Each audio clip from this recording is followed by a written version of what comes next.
you were that young. I thought you were I like was 14 or 15. 5 or 6. Yeah, because it seems like it was right before Halloween, and I would have turned 6 in November. And so that was right before Halloween, because I remember joking around about being like the two-faced monster or something. I can't remember.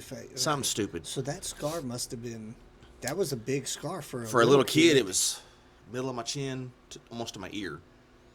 Like, I don't even know how big it is now. It's quite a bit smaller, but it's tucked away. That's crazy. Guys, thanks for tuning in. Episode 2 today. We got retired Fire Captain Rick Guthrie, retired from a paid department here in Southeast Oklahoma. Actually used to be my boss. Currently talking about a motorcycle wreck. He had it 6 years old. 5 or 6, yeah. 5 or 6, riding a motorcycle in the yard. Well, so mom was mad about that wreck then. Or I'm sure she was probably pretty pissed about it at first. did you get to keep the motorcycle? No, it wasn't mine. It wasn't mine. It was my neighbor's. Oh, okay. It was one of the next door neighbors. His whole family was big Harley guys, and he rode a dirt bike and came over, and it hit the fan.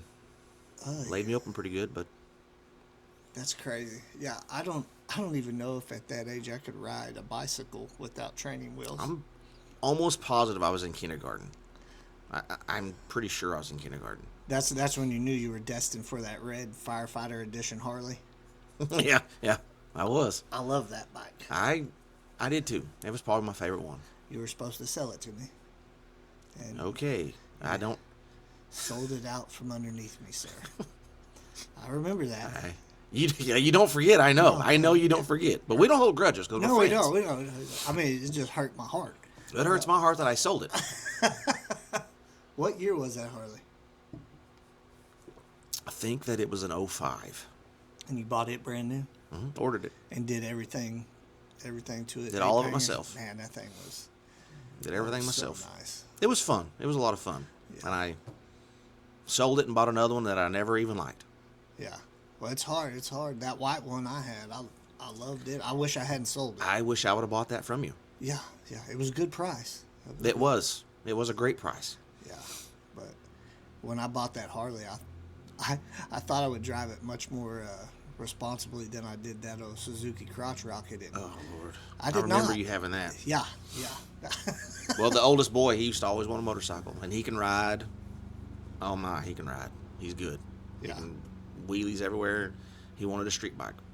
And when I lived at home, and I was like, no. No, it's not that I don't think that you can ride. I know you can ride. Right.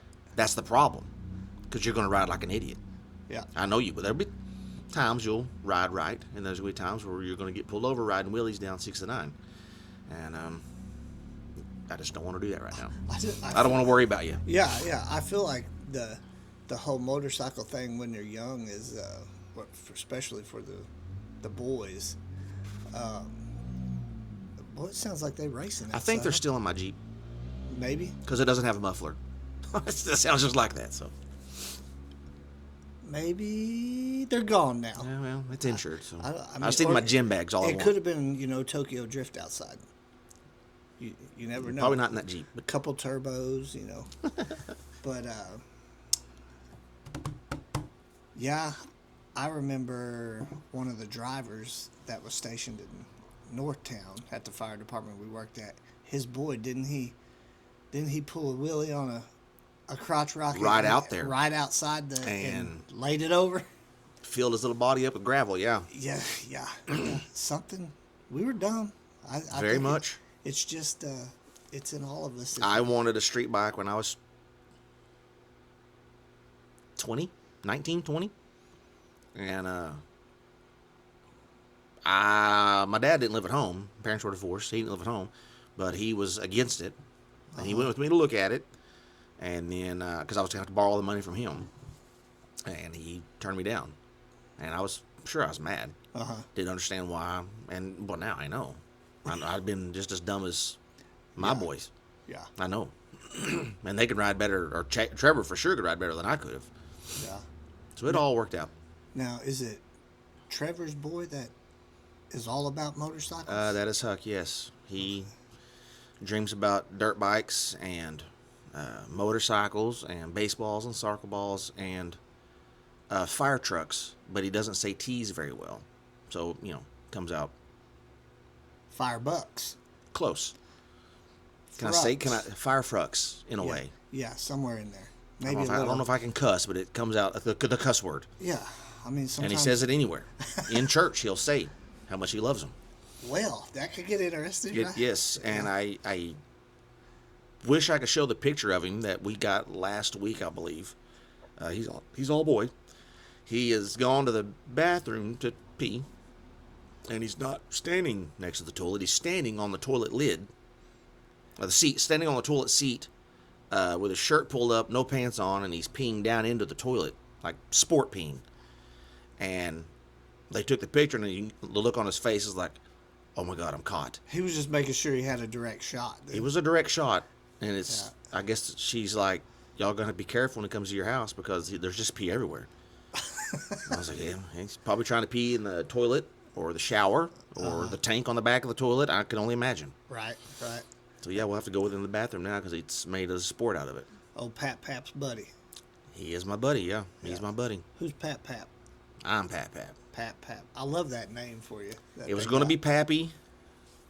When we had the oldest one, I wanted to be Pappy, and the boys always called me Step Pappy and all this kind of crap, and I don't know, somehow it become Pap, and that's just what we roll with. How many kids do you have?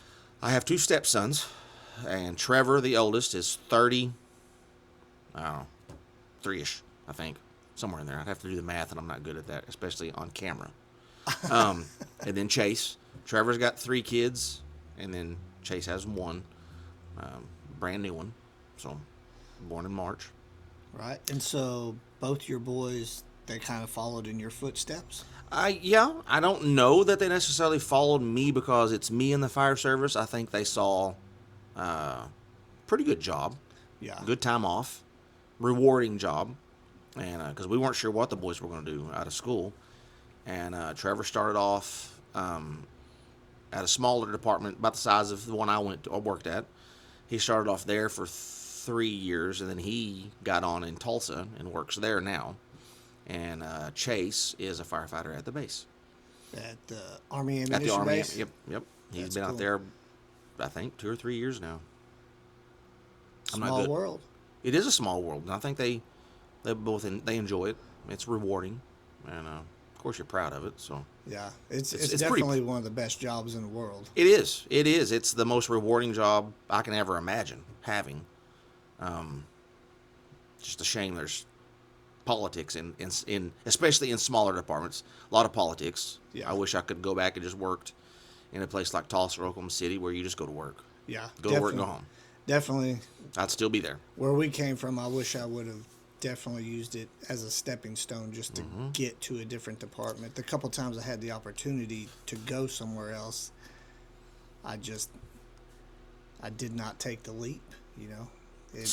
I tried It's to scary. I tried to take the leap one time when I was older, and I was not up to that physical standard. It's and that was a big change to do something like that. So Yeah. Well, especially once you're at a department and you're comfortable. you're comfortable, you know the guys, You've proven yourself. you know the routine. You don't have to. Yeah.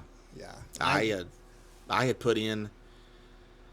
I don't even remember if I put an application in with Denver, but at one time, me and my first marriage, we had talked about moving to Colorado. And I can't remember if I put in for a position or if I filled out like a questionnaire on there, but the recruiter called me and was like, "Hey, I want you to come. I want you to come try out." He said, "Physical test is simple. Come do the test. We'll assist in moving.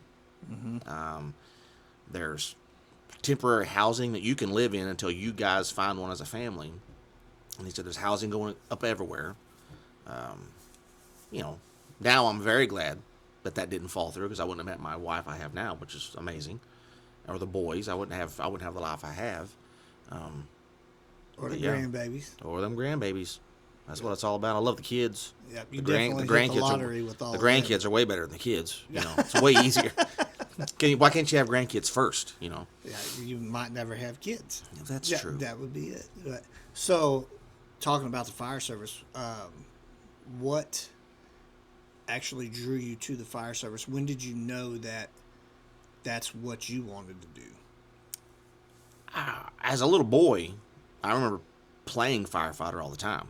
I always want to be a firefighter. We used to, our living room, like the floor was inset 6 inches or whatever.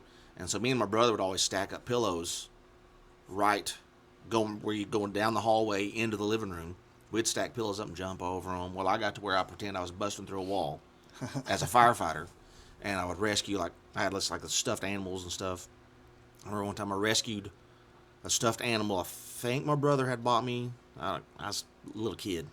And he used to put together models. And so he had like an X-Acto knife, a razor blade. And I had that in there. I don't remember if I had it with me when I busted through the wall, but I ended up with it. And I was doing surgery on this dog. Oh, shit. And so I cut it open. After you rescued it? Yes. Okay. So, I was going to be a doctor and a firefighter. I don't know. Mm-hmm. And so I cut it open. I was doing surgery or whatever until I got caught. Didn't get in trouble for mutilating the stuffed animal. My mom sewed it back up. I got in trouble for playing with a razor blade. And, rightfully so. Could have been bad, but... How old were you then? Golly. 18? I'm joking. I was 6, 7, somewhere in there. I was still pretty little. And even since then, in high school, I wanted to be a firefighter. I wanted to be a firefighter before I went to college, but family was like, go get a degree, have something to fall back on. What college did you go to? I started off at Eastern in Wilburton. Okay. Went there for 2 years. And I shouldn't have transferred because I wasn't the greatest student. But I went ahead and went to NSU after that in Tahlequah. And I was up there for 1 school year. And I was on campus for not very long, and I knew that I didn't belong there. I didn't care to make a lot of friends. I certainly wasn't going to be in a fraternity. And everybody was so cliquey and just not like me that I was like, this isn't for me. I don't care about any of it. I ended up dropping almost every single class I had. And I was like, that's it. I'm going to put in for the fire department. So did you end up with a degree? No. No degree of any kind. So the original college you went to, I guess, was Eastern. Mm-hmm. And that's, for the people listening that don't know, that one is actually right there in Wilburton. Yep. I lived at home and went to school and a little small 2-year college. And yeah, I went there and got 2 associates from Eastern. I should have got an associate's. Instead of going on. I should have at least taken it more serious then, knowing now. But, I was young and stupid. And later, they ended up getting a rugby team. I was like, man. Did they really? That would have been something that would have kept me. I did not know If I could have got on, I never played rugby, but I think I could have. I played football, so I was like, I could have tried. I could get hurt doing anything. Right, I can really injure myself. That was... so that would have been something that would maybe made me be more of a student. Yeah. But I didn't, so... That's all. And then I think it turned out pretty good. It worked out pretty good. In college at Tahlequah, I'd come home one time, and that's when I met my first wife. And then that's when I started thinking, like, maybe I'll just put in for the fire department down there. Mm-hmm. And the rest is history, as they say. What year did you get on the fire department? I started August 16th of 2000. Yep. 2000. Okay. A long time ago. I can remember my first memory of you was at a Savannah football game, and I'm in the bleachers, and I look out there to the right, and you're on a motorcycle. Yep. And it was loud. It was a Harley, yeah. And my first opinion, I was like, who's this guy? Who's this moron? Yeah, I'm sure. Well, you know how in small town. I'm sure. We're real cliquey, and it was known, your first wife, I went to school with. Yeah. And it was known that she's seeing a guy from another town. Oh, you know how goofy we were in high school. I'm sure, man. I'm like, God. But little did I know, man, the friendship that would develop, for sure. We didn't mean for it to happen. We all met at, I don't even think I met you then. We ended up at Sterling's house. I don't know Yeah. if I can say his name, but we ended up over there, and Yeah. that's when I met all of you guys. Yeah. And I'm still friends with all of them. Still friends with everybody. I just don't ever see all of them like I do you. Right. Right. So, Yeah. yeah. And we all start working together, and it's been a pretty good friendship. Even when I was your captain for a while, Oh no. we got along good. I think we had a good understanding that, like, I never wanted to make you actually have to be my boss.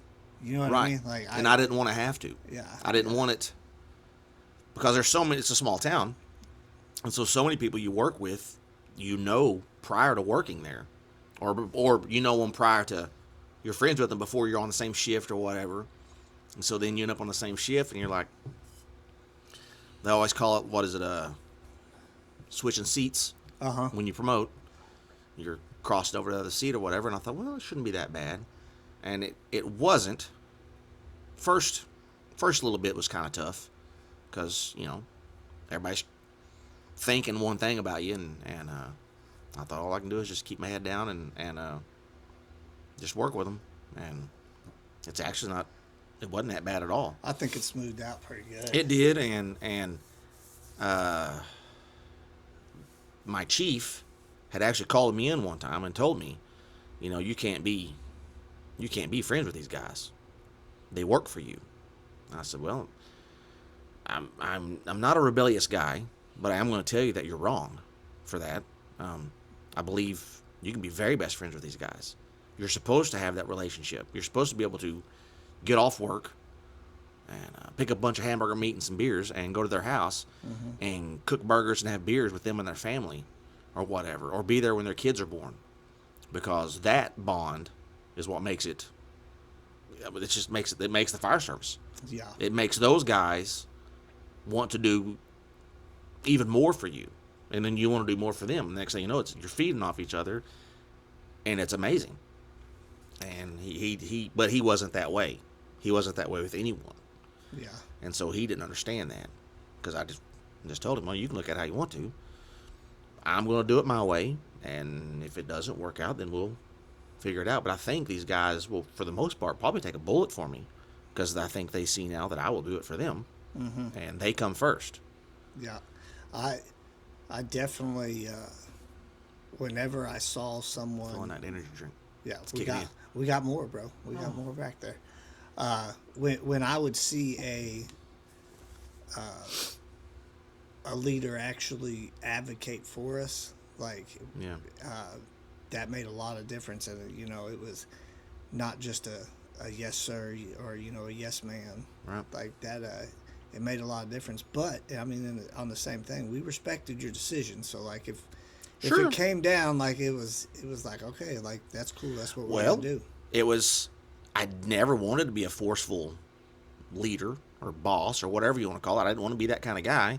There's certain situations where you finally have to go, okay, well, right or wrong, a choice has got to be made, and we got to make it pretty quick. And so I'm going to make the choice. And if it's dumb, guys, I guess I'll eat it. And I'll admit to you that I was wrong. We'll talk about it later, but you're gonna do it. But now. right now, let's just do this. Yeah. And if there's a better idea down the road, hey, throw it to me. I don't care who you are. You can be the newest guy on the department. If you see something I don't see, tell me, and we'll adjust accordingly as much as we can. Because I'm definitely made mistakes as a captain. But Yeah. what do you do, man? Just try to get everybody home, I guess. So, and that was some of your time as a captain. Like, Oh, yeah. and I do think you were a great captain. Thank you. Like, I enjoyed Thank you. working for you. I enjoyed it for the most part. Rewind all the way to first day coming in I to remember the it. fire department. How was it? Where were you? I was the main station was at City Hall.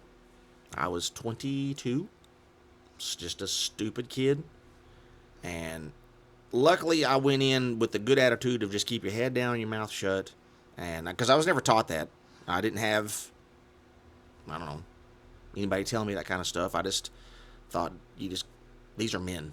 Holy crap, these are grown men that have seen and done things, and you're a stupid kid fresh out of college, kind of. And I went to work. I went up. I found out what shift I was going to be working, and so I went up there to meet them a few days before I was supposed to start, just so that I knew who was who. And then my very first day, I don't remember the details of the day, but I remember just like about 5 o'clock, I was like exhausted because it had just been a long day. We didn't make a lot of responses back then. We only ran like 600 total calls a year back then, somewhere in there. Fire and Fire EMS? and EMS. Okay. And I was just tired from the hustle and bustle and trying to learn and fit in and not get ridiculed or anything. So It's stressful. it Burns is very up a lot stressful. of injury. Energy, lot yeah. of energy trying not to mess up. And at City Hall, you're with all the other city workers. So at 5 o'clock, everybody's going home. And it was weird not going home. And then it was, you're sleeping there that night. And, of course, I didn't sleep because I was just scared to death. The alarm was going to go off and didn't know what to do. I felt like I was useless. Because you kind of are at that point. You don't know anything. And then I remember getting off the next morning. My captain, who had been there for quite a while, he like slapped me on the back and said, well, one down. And I can't remember how many more to go. So he had done the math, of all the shifts you're going to do in 20 years. You got however many, 900 something, whatever it was, however many shifts left. You got that many more to go. And I was like, okay. And How many guys were at that main station when you hired on? Oh, golly. There was days we'd have 7. 7 guys? We'd have 7 guys there. So we ran 13-man shifts. Back then, we were fully staffed.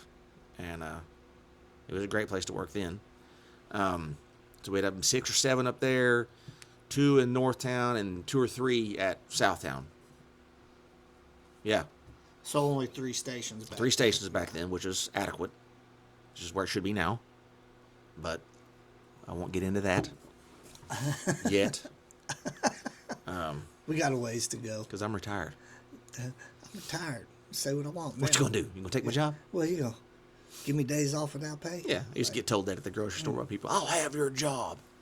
All right. I don't know. Yeah. Like you said, go to the chief's office up there. Yeah. What,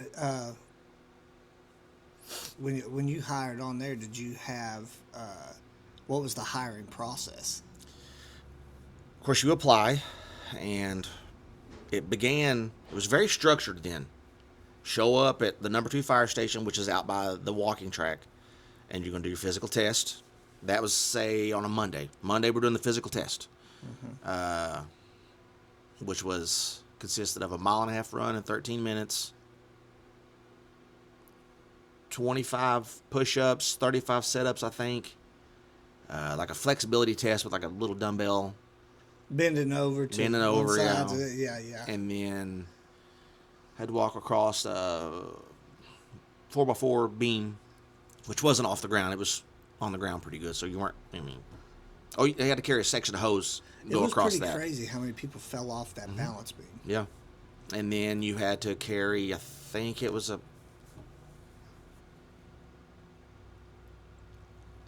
used to be a sandbag. I can't remember what the sucker weighed. Duffel bag or what? Like a little rucksack full of sand or something. You had to carry that so far and come back. Was it 135 or 145? 120. I can't remember, something like that. You couldn't set it down or readjust once you got it up. And that disqualified a bunch. No, you couldn't set it down. Yeah, you had to. Once you picked it up, you had to go down to 50 feet and come back, or 25 feet and come back. I can't remember the exact numbers, but we did the physical test.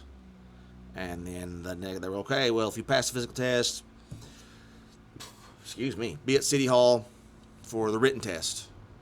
And then take the written test at City Hall, which was nerve-wracking because you're sitting around. I believe it was done in the old, not council chambers, but it was like in the conference room where they would meet and everything. And of course, it's all of us guys sitting around the table. And did the written test, which was just like kind of the same kind of stuff that was on the ASVAB that you took in high school, just common things. Hey, here's a map. What's the fastest way from this point to this point on the map? Okay, now at this time there's school letting out. What's the fastest way from this point to this point? And which was just common sense kind of stuff I think to most people. This gear's turning this direction. What direction is gear D turning? And you pass that, and then you go to the interview, and which was terrifying, because here you're a no one, and you're sitting at the head of the table, and you got every shift captain, the assistant chief, and the fire marshal firing questions at you, and every time you answer, they're all writing something down. Mm-hmm. And now I know that when they were writing stuff down, it might have been like, hey, don't forget to grab a gallon of milk when you leave here. It wasn't like, this guy's an idiot, oh my God, he's doing this. I thought they were like check marks against me or for me or whatever. Now that I've done some interviews, not quite like that, but it's still scary. Yeah. And because it was in that same room, all these dudes staring at you. And then after that, if you made it far enough, you went to the chief's interview, which was just in the fire chief's office back then. How many chief's interviews did you get? 2. There was the top 3 guys went. Top 3 guys went to the chief's interview, and then I can't remember if it was once they were going to hire me or I got called in for another one, and actually sat, and it was just him and I talking in there, and it was just funny, just because it wasn't even a job thing. It wasn't. We didn't even talk about the job. We talked about honestly, we talked about old cars and women. Yep. Is what he wanted to talk about, and so I just pretty much just listened to him tell stories.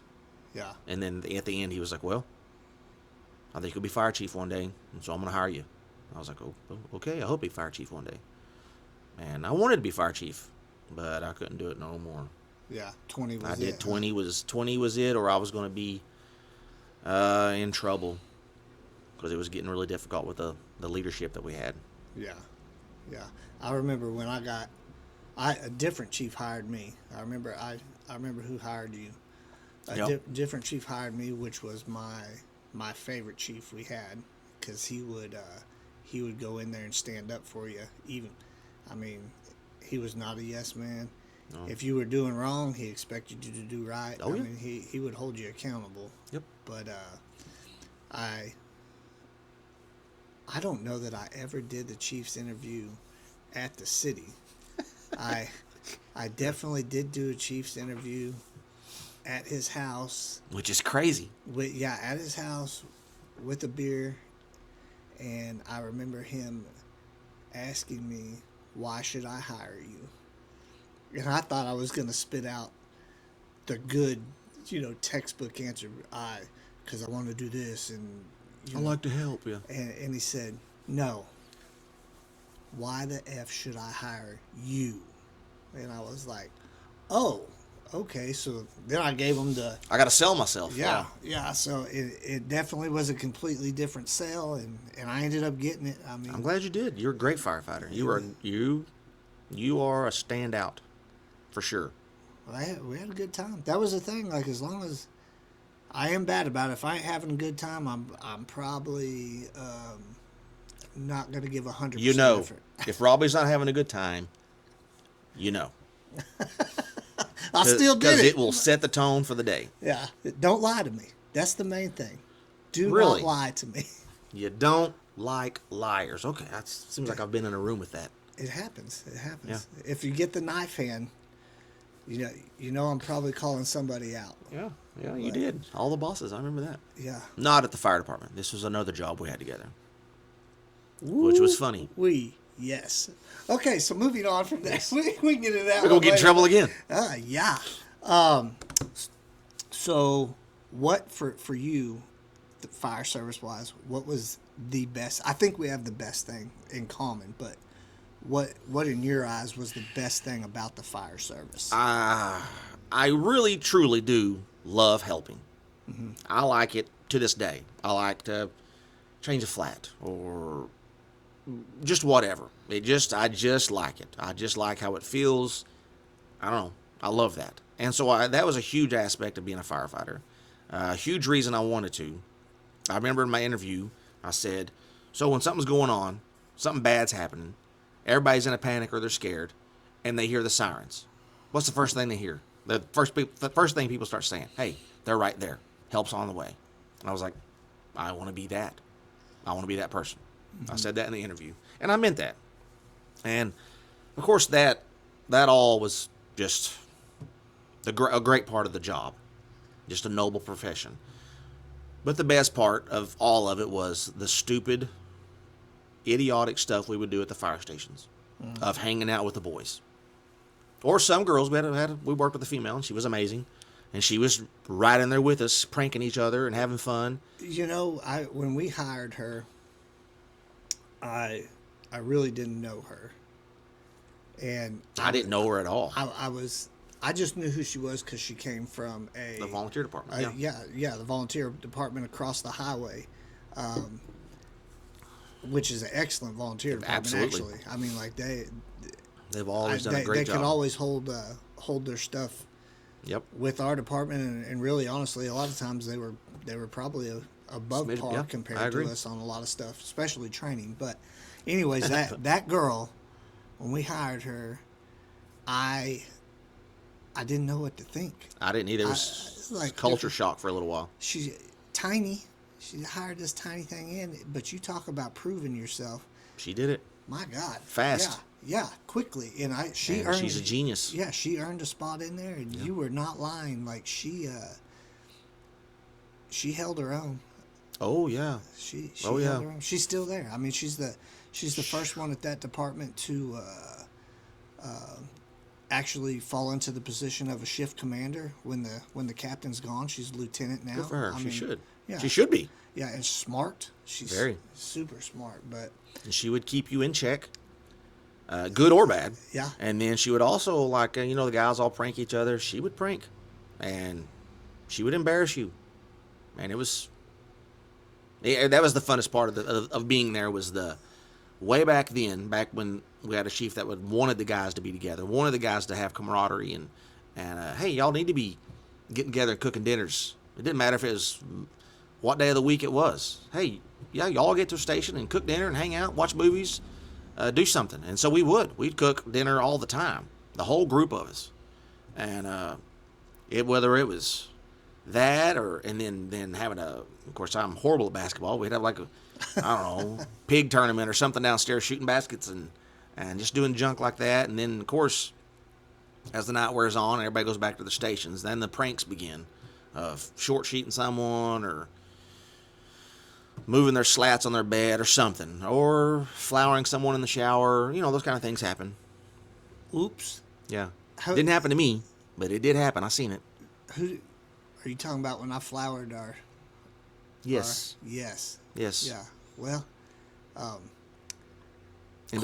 Corey, to you, I'm sorry about that. Loaf of bread in the shower, basically, Yes. In the drain. I remember that. Yeah. I come to work the next morning. Might be hazing nowadays. Right before we get in trouble. I remember coming to work and seeing the powder in the stair, and I was like, what happened? And then Corey comes down yeah. Well, found out what happened, but it's like, yeah, of course that's hazing, but I don't give a crap. It might be hazing. Yeah. I mean, honestly though, but we all actually loved each other. I mean, me and Corey. He's one of our best friends. Yeah. I'd do anything for him, but I do remember when he went into the restroom that right in the middle of the daytime. You can't go in there in the daytime when we're all sitting there, and he went in there and. Got in there, got all lathered. We just put the new shower in. You remember we switched from the little bitty shower to the step-in. The huge one. Walk-in shower. Yeah, like perfect shot from the door to the shower. Yeah, because you could lock the door, but you pry that door open. That bathroom shower needed a deadbolt. Or two. I took that big old metal bowl we had and filled it with that flour, and when I opened that door, he was facing me. And I threw that bowl of flour at him. And he ducked down. And when he stood back up, in all his glory, shower time, not a speck of flour on him at all when he stood up because he was still facing me. When he turned around, he did look like a polar bear because it went all over his back. But it's like you were lying him from... yeah. Was it Rambo? Yeah. They throw the lye on him in the shower and wash it with a fire hose? Yeah. But definitely, Corey, I am sorry about that. Yep. My bad. Oh yeah, me and he's a lieutenant now, and I believe he'll be on here before too long. We had a guy with us who's now a trooper that I can't remember what he did. He went to do something. So he wasn't in the station or wasn't upstairs. And so me and this lieutenant went in there and short sheeted his bed, which is he had made his bed earlier, and then he left to do whatever. And this was like, I think, his very first day. And you make his bed look like it's normal, but you've taken the bottom of his sheet and scooted it halfway up. So he looks at his bed and thinks, oh, he's ready to go to bed. And goes to crawl in, and his feet only go like so many feet down. And it's the middle of the night, and they're trying to figure out what's going on. And they're brand new, so they're not trying to make any noise. And you had to be quiet. Because everybody in the room was asleep. And it should have been a telltale because me and the lieutenant went to bed like, he might have been a driver then, but he was a driver.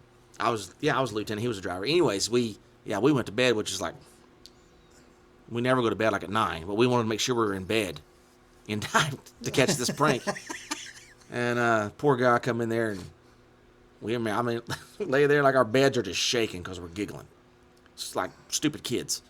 And you see him try to get in bed, and he can't. Turns his phone light on. He's looking at his bed or whatever. He starts reaching down there, and you could hear him like, what is going on? He keeps looking, and that we couldn't handle it no more. We're laughing so freaking hard. I get up and turn the lights on. He's like, what did y'all do? Anyways, we finally explained it to him or whatever. That stuff. Because you should go to work. Take care of all your business. Make your calls. But when you're not making calls, enjoy it. Because there's going to be days where it's not enjoyable because you're super busy or you've made some horrible calls that day. You had to see some bad things. And so when you get the chance to giggle and laugh and debrief without officially debriefing with everybody, that's huge. You can go make a horrible call and go back and you got 13 guys in there eating lunch with you. And, I don't know, you're bothered by what you seen or what you had to do. And you don't officially talk about it, but you talk about it. And you bounce that off of those guys. And some guys are like, hey, man, it happens. Some guys can sympathize with you. And it's just, that's the way it should be. That's why the guys should be hanging out together, should spend time together. You can do that debriefing stuff, eating hamburgers on the day off with each other. And that's the important stuff.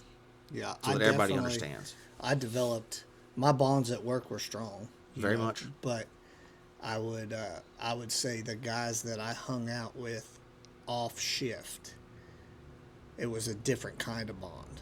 You know, they talk about the brotherhood, and it was a legit brotherhood with the guys that we hung out with off shift. I mean, for sure, because not that you would ever leave anybody hanging, but like I knew I would probably get myself in some serious trouble trying to get somebody that was in trouble. Oh yeah. You know, because it's a risky job. You develop a bond. If somebody gets in a jam, you gotta help them, especially if it's one of your buddies and your coworker. Yep. As dangerous as it may be or whatever, you gotta do it. And when you know that you can rely on those people, that's just all the difference in the world. And that's a great point. Relying on them. You had the confidence also in the guys that you spent your off-duty time with, knowing that if you got in trouble, they were coming for you. Well, you truly know those guys and their character, and you know who they are. There's guys, and I'm, not taking nothing away from people because it's this way everywhere. There's guys that are born, it's in them to be a firefighter. It's there. And then there's guys that they're not. They're there because it's a good job. Man, great hours, good time off. I can work another job on my days off, make great money. Yeah, that's all there, and that's wonderful. And as long as they do their job while they're there, I guess that's really all you can worry about. But it's some of those that are truly, you learn that when you're around them, and you learn more about guys when you're around them away from work. And I hate that some of the leadership doesn't want that, because just so you guys know, and you know who you are, you're missing out. You missed the boat because you didn't have that. Yeah. And that's one of the most important parts of this job. When you tried out, how many guys were there for the tryout? I wanted to talk about that. So I tried out I think my testing was in June of 2000. And there was one position and there were 77 men showed up for one position. And I think they could have 10 positions now, and I don't think they'd have 10 guys show up. No, they're testing now. Because the word is out. This place is not the place to go. We'll get it.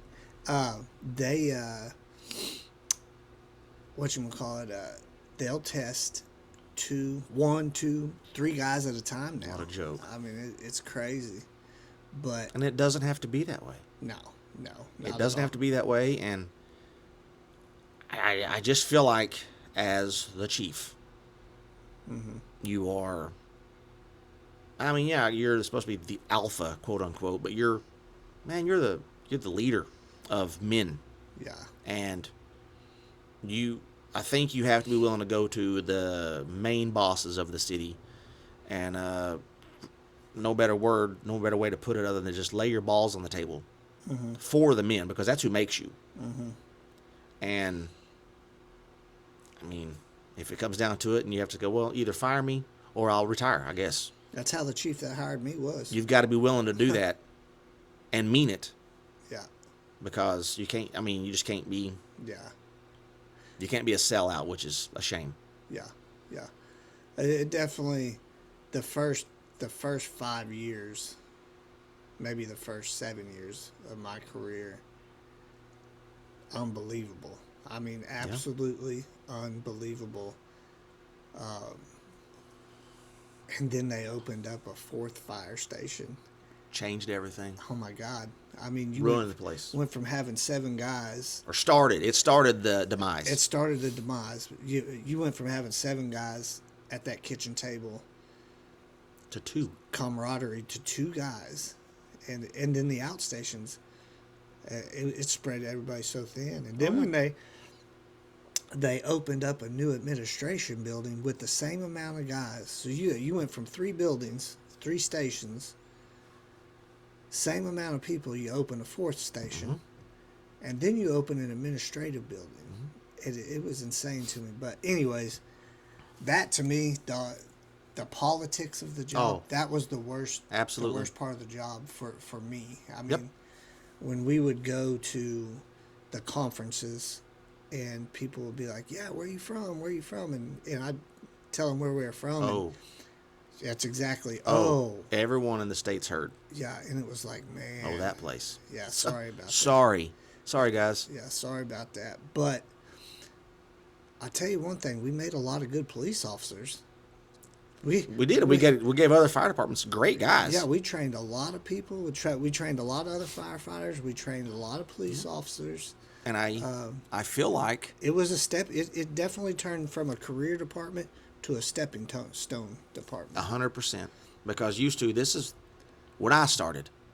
First 10 years that I was there, this was the place to go. If you were from around here, you got a chance to work here, still be close to home, and yeah, guys wanted it.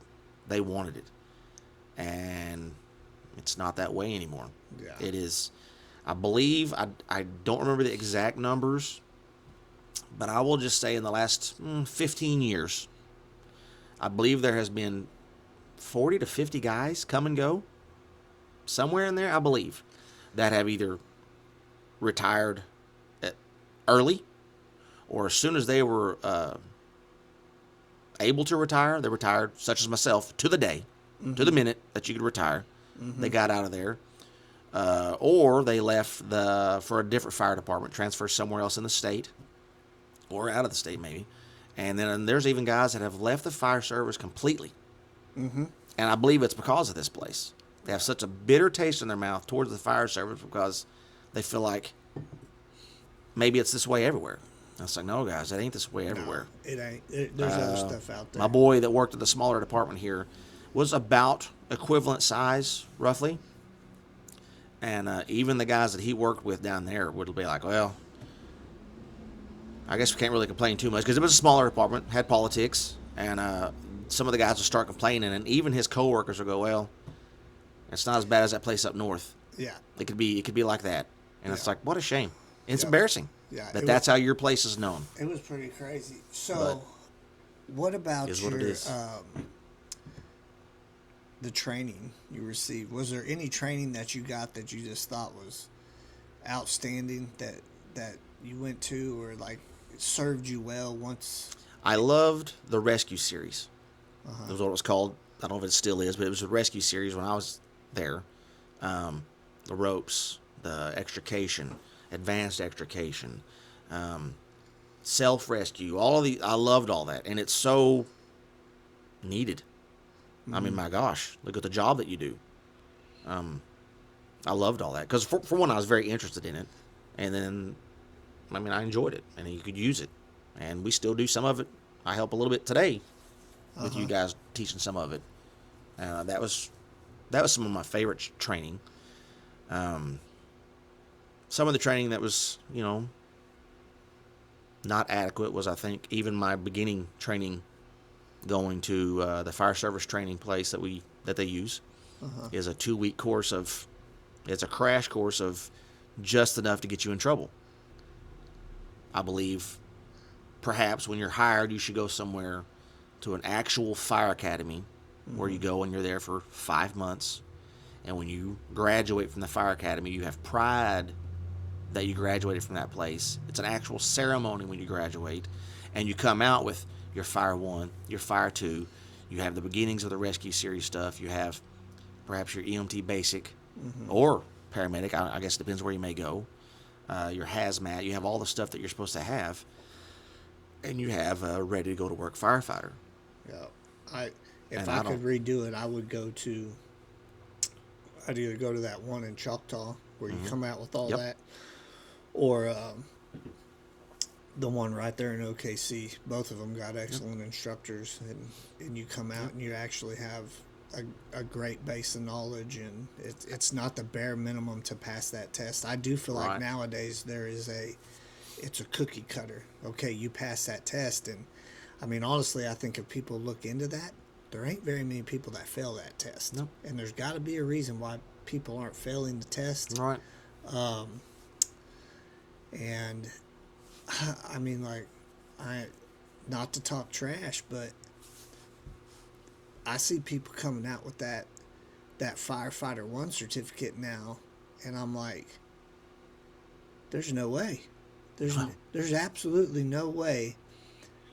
Like, I feel like it's definitely scary now, because we're as the fire service in general in our state, it seems like we're pushing this illusion that once you get that piece of paper, you can make that rescue inside. Right, and that's not the truth. And I'm like, bro, if you can't walk to the door without being winded, right, you ain't dragging somebody out. Oh, I agree. Like, and I do wish they'd raise the standard. I gotta take time out. You got a PP? Very much so. We'll do it. So let's edit this. So you've actually been retired how long now? It'll be 5 years, August 16th. God, 5 years. Well, just almost 5 years. And that's crazy. I can't believe it. It has flown by. Me and, we used to all talk about when I was going to retire. And I didn't think it was ever going to get here. And then that's been almost 5 years. And, if things would have been different, I'd still be working there because I loved it. I loved the job. But, it's not. And so I left, and I think me leaving was appropriate. Yeah. So we have what, a 40 person department, something like that. 39 shift personnel is what it used to be. Yeah. And it used to be full. I don't know what it is now. I don't know. I know there's a long time where it wasn't full, but I miss the fire service, and I still, like, that is one thing I like about the training still, is still getting to hang out with some of the guys, and you still have your finger on the pulse of what's happening. The camaraderie, the guys. I thought when I retired, I thought I was good with all that. I'm good. I don't need that no more. And I didn't realize how much I needed that until you and I both went to work for one of the tribes. And we get to be working with guys day in and day out. But then I was like, I missed this because it was fun. It was you back to picking on each other, and some guys you get along with, some guys you don't get along with, and doing fun. I liked that. and of course we don't work there now, but Yeah. now there's a group of us that still get to be together quite a bit, and I enjoy it. Yeah. I enjoy it a lot. It's a good time. I think what's crazy to me is like when you're actually in, or when I was, I don't know if it's the same for you, but when I was in the department, man, I was like, I got a good solid 15 dudes here that I'm gonna be so Yeah. tight with for the rest of my life. Yeah. And I mean, it's not that I'd still, if I get a phone call, like I'll still bend over backwards to help that same group of people. Mm-hmm. But it's definitely like there's a solid 4, maybe 5 guys that I talk to on a weekly basis. Yeah. But it definitely it wasn't as a lot of associates, not so much a lot of best friends. Yeah, because when you leave and you're not around them quite as much, you drift, which is normal. I think it's very Right, normal. It doesn't right. mean that you're not friends with those guys. It's just you're not around them as much. Right. And so that does change just a little bit. And so yeah, there's 3 or 4 of us that I really talk to anymore. Thank goodness we have a group text that goes, so we all stay in touch. Yeah. Daily or every so often during the week or whatever, which is great because I love you guys, and I don't ever want to lose that. And it's still strange that there'll be times where we go a couple weeks and we don't see each other, but that's the good thing about friends, true friends, is when you do get back around them. You pick right back Yeah, up. it's just you keep going, and I love that.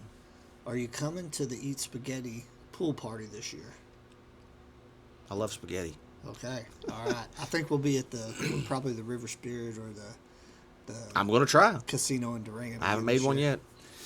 Well, you don't know what you're missing. I'm retired. I'm on a fixed income, so I got to see if I can afford to go to these No, casinos. You got that sugar mama now. Did you hear that, honey? That's a plug for my wife, Tracy. She's amazing. Also, my wife, she's amazing. So, not more amazing, not less amazing. Just both amazing. Before I started to head this way, she goes, "Are you going to tell him how amazing your wife is?" I was like, "Absolutely." He already knows. So yeah, right. Yeah. Everybody that knows me knows you're the best part. Yeah, don't you remember him yelling at you at Lowe's the other day? Like, Yeah. But, well, what are you doing for hobbies now? Now that you're retired for 5 years. Actual hobby, I enjoy running a chainsaw. When we worked for the tribe, we did a lot of that, and we learned that we loved that a lot. And then since we got out of there, we bought our chainsaws, and I enjoy it. I don't have a tree company. A lot goes into that, and I don't have the experience or the equipment or even the drive to have an actual tree company because there's a lot that goes into it, and I'm close to 50, and it might not be quite as easy for me to climb trees. But I trim trees a little bit, or if somebody has some like hazard trees out in the woods around their property, I know that we both really enjoy going out and cutting them, and then helping you with the tree. Intro to fire service saws. Oh, yeah. Or the wildland saws. I enjoyed teaching that with you. That's pretty fun. That was an eye opener too. Like Very much. For on the fire service side, like on the structure side. Well, it's different. I was pretty squared away on them. I'd been to a couple classes down in Florida to kind of bump my skill set up down there. It's kind of wobbly legged. Poor Bill. Poor Bill. Well, it's a good table, man. I like it. But I'd been down there a couple times for some saw classes, and man, I really, it did step my game up because I got outside of the Oklahoma realm of this is how we do it and this is the only way. Oh yeah. But nothing I had taken had prepared me for the wildland saw game, and I trimmed for an electric line company for a long time, but I didn't realize how unsafe I actually was. Yeah. Like how close to really having a bad day I was. I know. Of course, I didn't grow up in a family running chainsaws. I don't even know if my dad owned a chainsaw when I was a kid. But for some reason, I was always just intrigued with them. I thought it was the coolest thing in the world. And I learned very little, but I learned a little bit just myself. And then my dad, later in life, my dad actually did buy a chainsaw, and he was like, well, it's kind of heavy. I don't really use it that much, so you just take it. And so I would play with it and thought I knew a little bit until one day, literally could have cut my leg off, getting a limb off my mom's roof before me and our other buddy that's still in the fire service, we're going to put a new roof on our house, and so I need to get this limb off. And came back, and the chain actually hit my pants, cut a hole in my pants, and pinched my leg, but didn't cut me. And that was pretty eye-opening. And so then I knew that it was a little bit more to it than I thought. And then we started working for the tribe, and that's when I really started learning stuff, taking the classes. I don't know how many times we took. Was it 212? Yeah. The class, we took it 3 or 4 different times. At least 3. And so you sat through all the slides. And you got a certificate every time. Yeah, it's kind of. And just from seeing all that kind of stuff, and then all of the hands-on stuff with those bigger chainsaws, started learning things. And then, they would just take us out in the woods and drop us off for the day. Hey, y'all cut 2 chains in. And we would spend, a couple weeks out just cutting trees day in and day out. And that's when we started learning. And we really, in the last 15 years of my life, that's some of the most fun that I had, was that right there. $1 a week. If they just pay me to go out in the woods and cut trees like that, and let them lie, not have to cut them up and haul them out of the woods. Yeah, the hauling out's would the love that. part. Yeah, it's the loading it up, it's the sucky part. But unfortunately, right now there's no one that pays like that. So yeah, I enjoy it. The wildland game is definitely different than the structure side. I feel like very much the structure side is a sprint as far as fire is concerned, because or to me it is because it's like it's going and we need it out immediately, because there probably if there is life in danger or property in danger, we immediately have to get this put out. I mean, like, we're talking minutes. Yeah. But then you get on the wildland side, and we might be talking weeks to a month that you're and I had worked for a different agency, wildland side, for previously before the tribe, and it was the same way. I mean, like, I really did. It was a harder job when they actually had to work and get out and hike, I think, and like you got to hike 2 miles in, 3 miles in, 5 miles in to get to where you're going, because it was a marathon. Right. But there's a lot of dead time too. Yeah. So, I don't know, man. I think if I'd have been in my 20s, I definitely, I think I'd have tried that to stick with it, move up the ranks in some form, somewhere. Yeah. But I also feel like it's kind of a game that you need to get in early before you have a family, because you are going to travel.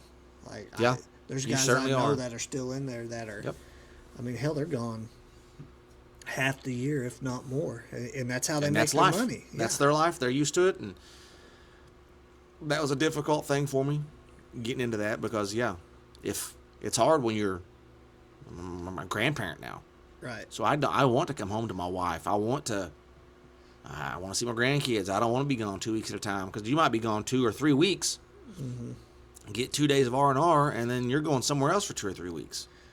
So maybe, I don't know. And I didn't really want to do that. And me now could talk to 20-year-old me. I would say go to a bigger fire department. If you're going to be a career structural firefighter, go to a bigger department so that you can just go to work, do your time, try to make a difference, and then go home and enjoy your days off. That, or go into the wildland game. If I could have gone in that at 20 or 21, of course, when I was 20 or 21, none of it was popular. Being a firefighter was not mainstream. It didn't have the focus it does now. 9/11 put a huge focus on the fire service and the importance of the firefighters, and that made a huge change. There was I think an influx of people who really want to be firefighters then, because they saw it Were you on when in 9/11 2000. happened? I'd been there a little over a year and a month. So what were you working that day or were you off duty?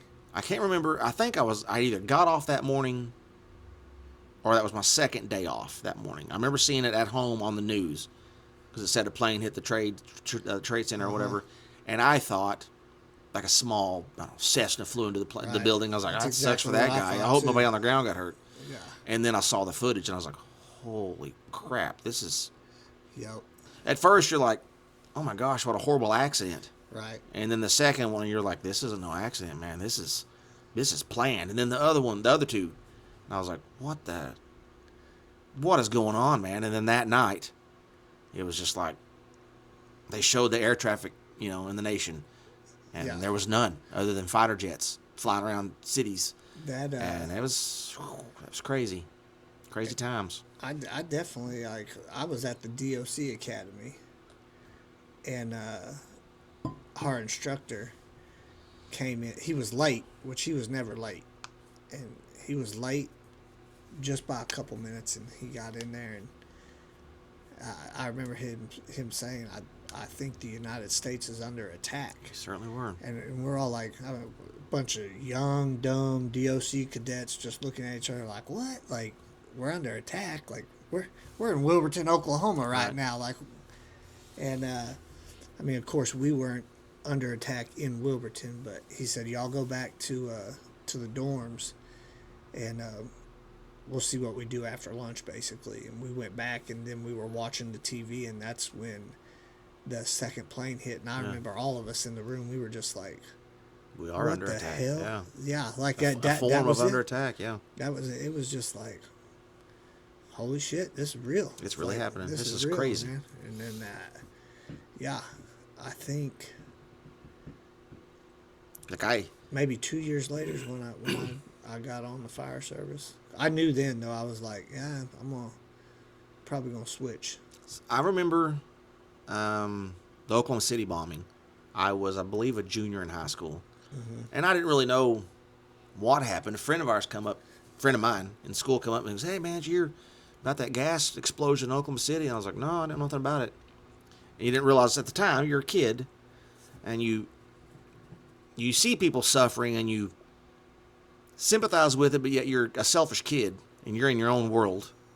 So I remember seeing what was going on. I remember the image of that firefighter carrying the baby. I think he was doing CPR as he's running. And that was intrigued me in the fire service. I was like, firefighter. Maybe I really do want to pursue this. And that was, I guess that's really what really spurred me was that. And then 9/11 come along, and it's just crazy times, man. Terry Nichols. I remember him. You remember when they brought him out here to we were OSP so they could do that? I remember they was doing his trial. We were on fire watch because the courthouse didn't have fire protection in there, so we were on fire watch. So they'd issue firefighters daily to patrol the building, walk around, I don't know, looking for smoke or whatever we're doing, and we would all be there in security, get everybody to the side, and they'd walk him through, and I was like, wow. Yeah. This piece of shit was responsible for part of that. He really was a piece of shit too. And he dead now. I was working there at H Unit at Oklahoma State Penitentiary, which is where they were holding him for the federal trial here. And of course, it was a big deal because they didn't want to get him killed by somebody. And he was staying in the high max cell out there, two doors just to get into the cell, not to mention the other doors to get onto the unit. Everybody else just. I'm glad he was safe. Yeah, right. Very glad he was safe. Right. Well, I can remember that piece of shit getting on the yard, and he would be out there flexing and just basically flaunting. That's funny. He looked like an encyclopedia salesman. Yeah, on the yard, in the other inmates. Oh my gosh, I can only imagine. If there would have just been 2 switches turned, there wouldn't have been no trial. I mean, because I would almost guarantee any of those guys, because he was on the DU side too. These are dudes that had disciplinary problems. These were guys that had no problem lighting another inmate up. Which is They would have what should have done it. happened. In my eyes, because maybe the bleeding hearts out there will be, oh, God, who cares? Let him get what he deserves, which is not to go to sleep. You killed babies. Yeah, You killed babies. you deserve to be Yeah. beaten to death. But, that's just my opinion. I can understand I actually can understand homicide for adult to adult. Yes. But everybody gets real pissed sometimes. Not saying it's right, but I mean, we don't condone it, but we understand it. Yeah, don't be out there killing nobody. But I do remember that dude was a piece of shit for sure, and I was not sad when he wasn't around. That job out there was crazy in itself, though. I need to get some DOC guys in here. Yeah, because I can only imagine the stories those guys got. There's definitely Or you. There's good ones. I'll admit, man, people have been like, have you ever thought about going to work at the prison? No, I've never thought about it. Yeah. I don't want to. I can't imagine it. God bless the people that do work out there, because Lord knows we need them, and I don't want to be one of them. Yeah, it's because that looks like a job. There's been many people. They don't make enough. Yeah. You don't make enough money. There's been many people that first day of work when they go in and they shut the bars behind you. That's their last day of work. I could see that. And they used to have a sign up when they call it a sally port. You'd come through one gate, you'd be basically in between another set of gates. They'd shut the one behind you, open the next one, and you could move forward. Well, in that little thing, in that little sally port right there, there was a sign, and it was basically stating, if you're held hostage, man, sorry about your bad luck, but we ain't letting these dudes out. You can't. No. You can't. Because that's what would be happening every day. Can't negotiate with terrorists. That's right. Basically. That's right. Yeah. That's right. I mean, we can't do it. No. Okay, so fire service treated you well. Yeah. There's times I get frustrated, or I used to really get frustrated and bash the place, and I'm sure some of this was like I was bashing. It's just, it is the truth, and that's the way it went down. But honestly, great profession. I never missed a paycheck. My paychecks were short for a while. They took some money from us, but we got it back. That was when they took training pay. Oh, yeah. But I wouldn't change none of it. Well, brother, I appreciate you coming This has down. been fun. It's not near as nerve-wracking as I thought it was going to be. No, it's always a little rough getting started, Awkward. Yeah. It was awkward because you and I are talking with that. Well, we'd normally be having tea and chips or tea and tacos at the Mexican food place. That's right. But yeah, man, I appreciate you coming down. First firefighter on the podcast for sure. Good. It was fun. I look forward to doing it again. We'll do it in the evening next time, and maybe have some adult beverages. And some other guys have a round table of stupidity. Adventures of. It won't be hard for us to get there. No, not at all. Well, thank you, bro. I appreciate it. Thank you. Guys, episode 2, Sticks and Stones Unfiltered. Just like last time, Red Hot Lasers supplied us with cups, custom engraving. If you're in the McAllister area, check them out. They do good work. Talk to you later.